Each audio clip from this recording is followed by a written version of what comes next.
قطعا همتون این لوح یوتیوب رو دیدین که به چنلایی که 100 تا سابسکرایبرز داشته باشن میدن و جنسش از نوع فلزه و لوگوی وسطش نقره. اما این تنها لوح نیست و دومیش طلایی رنگه و مخصوص کساییه که 1 میلیون ساب دارن. این لوح خوش رنگم جنسش از فلزه، با این تفاوت که لوگوی وسطش از طلاست. اما لوگوی سوم برای 10 میلیون سابه که با یه چمدون براتون میفرستنش. شکلش که همون شکل لوگوی یوتیوبه و وزنش حدود 10 کیلوگرم. جنسش هم که تماما نقره است. اما لوح چهارم که خیلی عجیب تره واسه یه زمانیه که 50 میلیون سابسکرایب داشته باشین. اینجاست که یوتیوب با توجه به سلیقه شخصیتون هر شکلی که بخواید براتون طراحی میکنه، اونم از جنس طلا، نقره یا سنگای قیمتی. انتخاب با شماست. و اما لوح 100 میلیونی که شکلش دقیقاً مثل لوح 10 میلیونیه، با این تفاوت که جنسش از شیشه فشرده شده است و وسطش یه یاقوت قرمز گرون قیمت به کار رفته.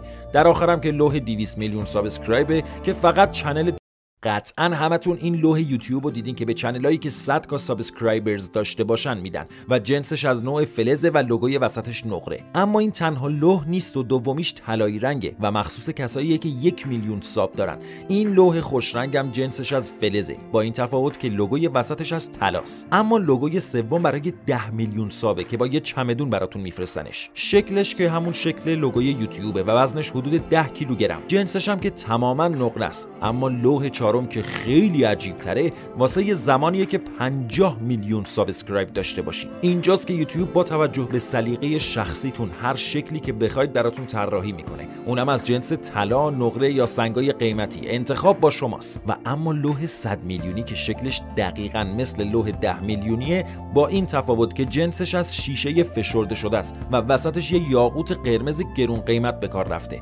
در آخرم که لوح 200 میلیون سابسکرایبه که فقط چنل